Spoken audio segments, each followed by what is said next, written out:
नमस्कार, मैं हृदय कुमार प्रत और आज प्रवृत्ति चंबा आप सबों का स्वागत करता हूं। और आज की वीडियो में हम देखेंगे कि रेंडमाइजेशन और रेशनलाइजेशन से जो विद्यालय आवंटन होगा, तो आखिर ये रेशनलाइजेशन क्या है। रेंडमाइजेशन तो आप समझ ही रहे हैं, हालांकि रेंडमाइजेशन और रेशनलाइजेशन दोनों की बात मैं करूंगा। सॉफ्टवेयर से ऑटो जनरेट होगा। रेंडमाइजेशन और रेशनलाइजेशन क्या है, ट्रायल भी होगा क्या, और ऑटो जनरेट प्रक्रिया क्या है। साथ में आप सबों ने जो कमेंट किया हुआ है कमेंट बॉक्स में, आप सबों के कमेंट बॉक्स में किए गए कमेंट का उत्तर भी मैं दूंगा। जैसे कि हमारे अशोक जी हैं, अरवल से हैं, आपको आशा कुमारी जी हैं, मनीष मणि जी हैं, साथ में डॉक्टर आर चैनल कोई हैं, और इस तरह जो मनीष कुमार हैं। आप सबों के बहुत सारे लोग हैं जिनका प्रश्न आया है, उन सभी प्रश्नों का मैं उत्तर भी देने की भरसक प्रयास करूंगा, मैं कोशिश करूंगा। तो अगर आप मेरे चैनल पर नए हैं तो प्लीज़ मेरे चैनल को सब्सक्राइब जरूर कीजिएगा, और अंत तक ये वीडियो आपको अच्छा लगे तो सबसे अधिक आप इसे शेयर कीजिएगा। साथ में आपके मन में जो भी प्रश्न है उन सभी प्रश्नों को कमेंट बॉक्स में ज़रूर आप लिखिएगा ताकि मैं उसका उत्तर दे सकूं। तो चलिए सबसे पहले रेंडमाइजेशन और रेशनलाइजेशन की बात कर लेते हैं। कि जो मैंने कल कहा था कि जिनको विद्यालय जिला आवंटित नहीं हुआ है, आखिर मेरी बात सच हुई। कल की ही वीडियो मैंने बनाया था जिसमें मैंने कहा था कि जिनको जिला आवंटित नहीं हुआ है वे अपना दूसरा भी जिला जो 3 विकल्प में नहीं है तो अपना जिसको चाहते हैं, जो उनका विकल्प आना चाहिए था वो नहीं मिला, वो उसको चुन सकते हैं। यानी फर्स्ट प्रायोरिटी उनको मिल सकता है। यानी फर्स्ट प्रायोरिटी जिनको तीसरा विकल्प मिल गया था, जिनको फर्स्ट में नहीं मिला था, वो उसका क्या करेंगे, उसको चुन सकते हैं। इस पर मैंने कल वीडियो बनाया था और मैं बताया था, आखिर वो बात सच साबित हो रही है कि बिल्कुल जिला आप चुन सकते हैं कहीं भी। दूसरी चीज़ कि सॉफ्टवेयर से ऑटो जनरेट होगा। तो आइए सबसे पहले रेंडमाइजेशन समझ लेते हैं। ये रेंडमाइजेशन की जो प्रक्रिया होगी विद्यालयों के लिए होगी, अर्थात हमें जो चुनना होगा वह जो नियोजन इकाई है वहाँ तक हमें जाना है। नियोजन इकाई चाहे वो प्रखंड स्तर तक हो या पंचायत स्तर तक हो, उसके बाद जो विद्यालय है उनका रेंडमाइज किया जाएगा। अर्थात रेंडमाइज कैसे किया जाएगा, तो सबसे पहले जो डाटा लिया गया है शिक्षकों से, वो डाटा सॉफ्टवेयर में फीड किया जाएगा। आपकी रिक्ति को भी फीड की गई है और आपकी प्रायोरिटी ली जाएगी। यानी जो आपसे आवेदन लिया जाएगा, तो चूंकि आवेदन में आप खुद आवेदन दीजिएगा, 1 to 5 के हैं, 6 to 8 के हैं, 9 10 या 10+2 के हैं, तो विषयवार आप दीजिएगा ही, और उसके हिसाब से सॉफ्टवेयर में ये फीड होता चला जाएगा। और तब जब ये आपका टोटल डाटा फीड हो जाएगा और रिक्ति ली जा चुकी है, और उसके अनुसार जो आप अपना नियोजन इकाई जो देंगे उसी के अनुसार रेंडमाइज किया जाता है। रेंडमाइज 1 2 3 बार भी किया जाता है। बहुत बार ऐसा होता है कि रेंडमाइजेशन सिस्टम से मान लीजिए किसी व्यक्ति की रेंडमाइजेशन सिस्टम से चुनाव में ड्यूटी लगानी है, और कोई जानबूझ करके कोई अपना ही जिला या अपना प्रखंड, अपना पंचायत ले लेना चाहता है कोई कर्मचारी, तो इस परिस्थिति में रेंडमाइज वहाँ के जो खुद डीओ रह के करते हैं, जो प्रभार जिनको मिला रहता है, डीएम साहब खुद जिसको बनाए रहते हैं, वहीं जाकर के रेंडमाइज कराते हैं अपने मन से 1 2 बार 3 बार, और तब कौन कहाँ चला जाता है इसका कोई पता नहीं चलता है। जिसकी मैंने कल बात की थी कि जो 10 विकल्प का जो ऑप्शन है, वो जो 10 विकल्प मिलेगा तो वह कौन कहाँ चला जाएगा। अगर नियोजन इकाई ही 10 पंचायत देते हैं, कौन सा विद्यालय किस कोने में, किस पंचायत के किस कोने में मिलेगा, ये पता नहीं है। तो इस तरह रेंडमाइजेशन सिस्टम। अब रेशनलाइजेशन क्या है इसको देख लेते हैं। देखिए, रेशनलाइजेशन है कि सुव्यवस्थीकरण है, एक व्यवस्था के तहत सुदृढ़ीकरण यानी उपयुक्तिकरण है। तो ये उपयुक्तिकरण क्या है, तो जैसे बहुत सारे विद्यालयों में होता था कि वहाँ पे छात्रों की संख्या 30 होती थी और वहाँ पे शिक्षक हमारे 3 तैनात होते थे, या छात्रों की संख्या यहाँ पे 40 है और शिक्षक 5 है। तो इस प्रकार ये अब नहीं चलेगा, क्योंकि अब रेशनलाइजेशन सिस्टम जिसमें कि आपको आरटी राइट टू एजुकेशन और जो हमारे नियमावली है, नियमावली के अनुसार जो अनुपात दिया गया है वो अनुपात है आपको 3, मतलब 1:3:3:3। यानी अगर 10 शिक्षक देना है तो 1 हमारे नियमित वेतनमान वाले, 3 हमारे नियोजित रहेंगे, 3 विशिष्ट रहेंगे और 3 बीपीएससी रहेंगे। इसी अनुपात में यानी रेशियो में ये रेशनलाइजेशन भी किया जाएगा। लेकिन ये शिक्षकों की संख्या अगर 10 होगी तब, अर्थात वहाँ पे अगर स्ट्रेंथ कम से कम 320-25 होती है तभी वहाँ पे 10 शिक्षक दिए जाएंगे। चलिए अब बात कर लेते हैं कि ट्रायल भी होगा। ये जो आपका जो सॉफ्टवेयर तैयार हो रहा है इसका ट्रायल होगा।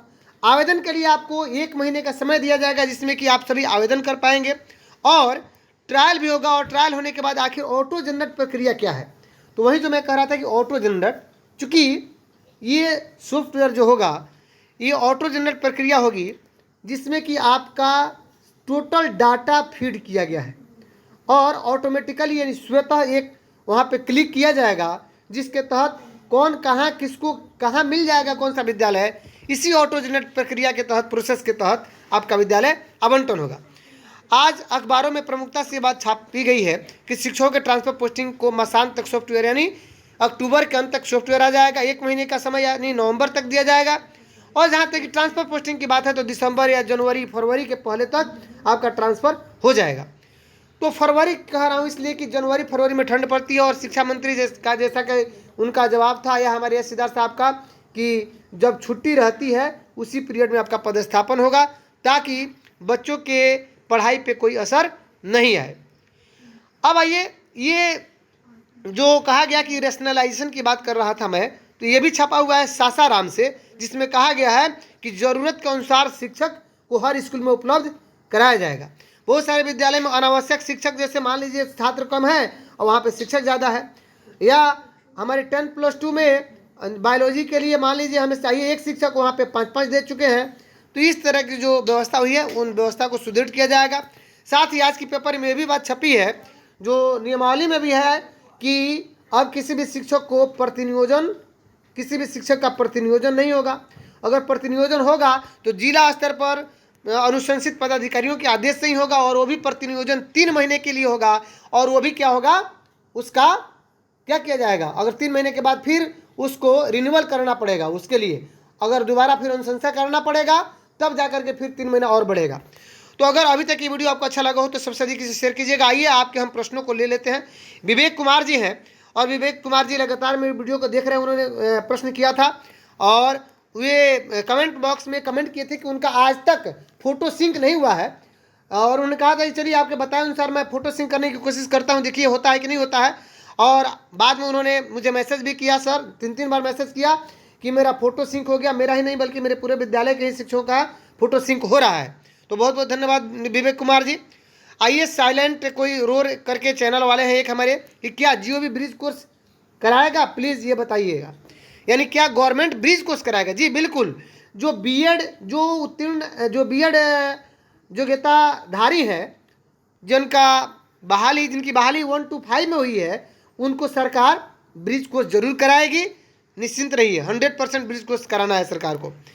तीसरी बात कि मोहम्मद जिशान अंसारी जी लिख रहे हैं कि दक्षता में जो गलती हुई उसका सुधार कब होगा, उस पर भी कुछ बताएं। जी महोदय, दक्षता में जो सुधार कराना है आपको तो आप BO को आवेदन दीजिए, DPO का आवेदन दीजिए, DPO स्थापना को आवेदन दीजिए, लेकिन उस आवेदन को फॉरवर्डिंग कराइए आप BO के यहाँ से। और बाकी जो बहुत सारे मैट्रिक का, आधार का जीरोक्स और जो आपका दक्षता है उसका जीरोक्स लगा करके और सब कुछ वहाँ पे दीजिए, आपका सुधार हो जाएगा, हो रहा है हर जगह।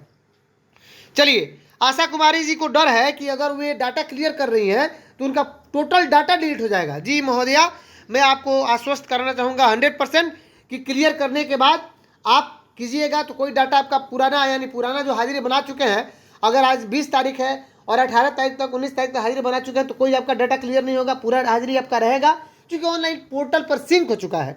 ये आप जो भी क्लियर कर रहे हैं आपके मोबाइल में जो कैचे डाटा यानी डाटा जो जंक हो चुका है उसको क्लियर कर रहे हैं, क्योंकि उसी जंक के कारण आपका फोटो पोर्टल पे नहीं जा रहा है। क्योंकि अपलोड नाउ पे दबाइएगा, प्रेस कीजिएगा तो नहीं होगा, और जैसे ही क्लियर कीजिएगा तो 1-2 फोटो 5 फोटो रहेगा तो वो अपलोड हो जाएगा। चलिए आशा कुमारी जी, ये बहुत सारे मुझसे अपना मेरा नंबर भी मांग रही हैं। चलिए, मैं आपका समाधान यहीं पे किया, अगर पुनः इस वीडियो को देखिएगा तो आप समझ जाइएगा। मनीष मणि जी हैं, उनका कहना है कि विद्यालय ID से आज की ये सभी शिक्षक का फोटो सिंक हो गया। बहुत बहुत धन्यवाद मनीष जी सूचना के लिए कि आपने मेरे वीडियो को देखा और आपका सारा फोटो और आपके विद्यालय के सभी शिक्षकों का फोटो या स्कूल ID से सिंक हो गया।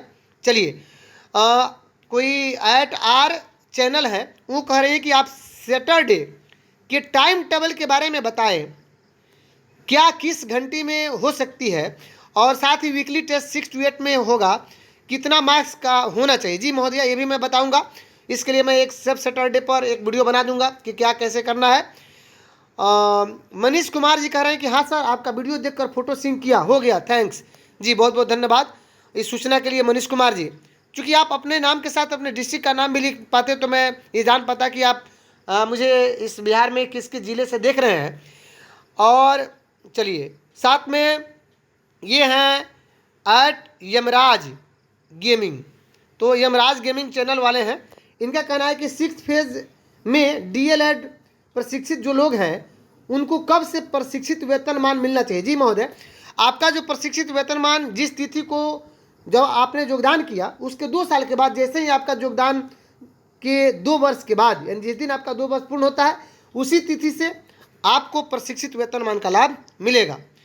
चलिए हमारे चटर्जी एक है चटर्जी सुब्रत कुमार जी, इनका क्वेश्चन है कि हृदय जी बताने की कृपा करेंगे कि यदि कोई टीचर अपने एजुकेशनल क्वालिफिकेशन इन्हांस के लिए क्या करना होगा, यदि वो टीचर हायर एजुकेशन के लिए एजुकेशन डिपार्टमेंट बिहार गवर्नमेंट कैसे परमिशन ले, कृपया गाइड करें। जी महोदय, सबसे पहले कि अगर आप अपने एजुकेशन को बढ़ाना चाहते हैं, यानी आप लेना चाहते हैं स्टडी लीव, तो आपको स्टडी लीव के लिए 2 साल कम से कम आपकी सर्विस हो जानी चाहिए। यानी 2 साल अगर आप सर्विस कर चुके हैं तब आपको 3 साल का स्टडी लीव मिलेगा, लेकिन लीव विदाउट पे मिलेगा, अर्थात आपको वेतन नहीं मिलेगा। और इसकी अनुशंसा कहाँ से करनी होगी, तो आप आवेदन दीजिएगा, प्रधानाध्यापक उसकी अनुशंसा करेंगे और नियोजन इकाई के जो सचिव होंगे या BO साहब इसको स्वीकृत कर देंगे और तब आपको वहाँ से स्टडी लीव मिल जाएगा। SK झा जी कह रहे हैं कि बहुत बेहतर तरीका से प्रस्तुति सर। जी बहुत बहुत धन्यवाद इस बहुमूल्य प्रशंसा के लिए। और चिमकांडी शॉर्ट्स, ये इनका एक चैनल है। इनका कहना है कि लेकिन श्रीमान कहा गया कि प्रतिदिन लॉगिन लॉग आउट होने से डाटा पोर्टल से रिमूव हो जाता है, इसमें कितनी सच्चाई है, मना किया गया है, जवाब दिया जाए। जी महोदय, आप साथ में कमेंट बॉक्स के साथ अपना नाम भी लिख देते, तो चूंकि मैं आपके चैनल का नाम नहीं बोल पाता इस कमेंट बॉक्स में। चलिए आपके लिए जवाब यही है कि कोई चीज़ रिमूव नहीं होगा, सब कुछ आपके पोर्टल पे 110% आप मुझसे ले लीजिए लिखवा करके कि एकदम सही रहेगा, कोई दिक्कत नहीं होगी। और अब क्या होगा, 6 चरण वाले B.Ed का ग्रेड पे लागू होगा। जी बिल्कुल, ग्रेड पे लागू होगा 100%, क्योंकि वो जो जजमेंट आया हुआ है, आपने देखा होगा अगर मेरा वो वीडियो, तो उस जजमेंट के आधार पर आप भी केस में जा सकते हैं, केस कर सकते हैं, उसका आप लाभ ले सकते हैं। जिस दिन आपका योगदान तिथि है उसी दिन से आपको उस जजमेंट का लाभ आपको भी मिल जाएगा। और हैं हमारे डॉक्टर रुपेश जी, ये कह रहे हैं कि सर GOB यानी गवर्नमेंट ऑफ बिहार का जमुई बरहट प्रखंड के पेमेंट अभी तक नहीं हुआ, सितंबर का कब तक हो सकता है। जी महोदय, आप वहाँ के जो DPO साहब हैं, आपको जमुई के साथ में आपके जो नेतागण हैं, जो अग्रणी हैं, जो ये पेमेंट में थोड़ी बहुत अपनी भूमिका दिखाते हैं, उनसे संपर्क करें और 100% आपका पेमेंट हो जाना चाहिए। और चूँकि अभी ऑर्डर ये भी आया है, दीपावली में सबका पेमेंट होने जा रहा है, तो अगर वहाँ पे सितंबर का नहीं है तो सितंबर अक्टूबर दोनों एक साथ पेमेंट हो जाएगा। हमारे गोविंद कुमार जी यहाँ लिख रहे हैं कि सर जो नियोजित टीचर 2003, 5, 6 बैच के हैं, ये अगर सक्षमता एग्जाम पास कर विशिष्ट टीचर पोस्ट पर ज्वाइनिंग करते तो इनका बेसिक ग्रेड पे और न्यू डेट ऑफ ज्वाइनिंग क्या होगा। जी महोदय, देखिए न्यू डेट ऑफ ज्वाइनिंग की जहाँ तक की बात है तो ये अभी भविष्य के गर्त में है। ये अलग बात है कि आपको जिस तिथि को योगदान करिएगा विशिष्ट शिक्षक के रूप में, उस दिन से आपको विशिष्ट शिक्षक का दर्जा मिलेगा और उसका लाभ मिलेगा। लेकिन जहाँ तक कि बेसिक ग्रेड पे की जो बात है, तो ग्रेड पे तो नहीं, इसमें जो फिक्स किया गया है, जो BPSC वालों को भी दिया गया है नया वेतनमान, और उसकी एक फिटमेंट मैट्रिक्स लाया गया। वेतनमान नहीं है, एक तरह से उसमें एक 25,000, 28,000, 31,000, 32,000 फिक्स किया गया है। तो इसके हिसाब से जो फिटमेंट मैट्रिक्स है उसमें आप जाइएगा। और 2003-5 बैच को अभी तत्कालीन आपको पेमेंट जो है 30,420 आपका मूल वेतन है। और जैसे ही आप जाइएगा विशिष्ट बनिएगा, अगर जनवरी के पहले आप बनते हैं तो 30,450 हो रहा है, यानी 420 और 450 30 रुपये का आपको मुनाफा हो रहा है मात्र। लेकिन जनवरी के बाद अगर बनते हैं तो अगले आप सिलेबल में चले जाएंगे, कारण ये कि 3% आपका इंक्रीमेंट हो जाएगा, तो उसके अगले 30,450 के बाद देखा जाएगा कि कितना है, उसमें आप चले जाएंगे, ये आपको फायदे के लिए हो जाएगा। चलिए फोटो सिंक नहीं हो रहा, उसका उपाय तो पहले बताएं हृदय जी। ये अशोक जी हैं अरवल से, मैं इनको बेहतरीन ढंग से पहचानता हूँ। इनका कहना है कि उपाय तो आप बताएं हृदय जी, उसके बाद अन्य समस्या का समाधान बताइएगा। जी महोदय, आपकी समस्या का समाधान मैंने बताया भी था, आपने शायद देखा भी होगा मेरा वीडियो और आपकी समस्या का समाधान हो गया होगा। तो अशोक जी को मैं बाई फेस तो नहीं पहचानता हूँ, लेकिन ये सोशल मीडिया के माध्यम से मेरे यूट्यूब पे कमेंट करते रहते हैं, तो अरवल के हैं।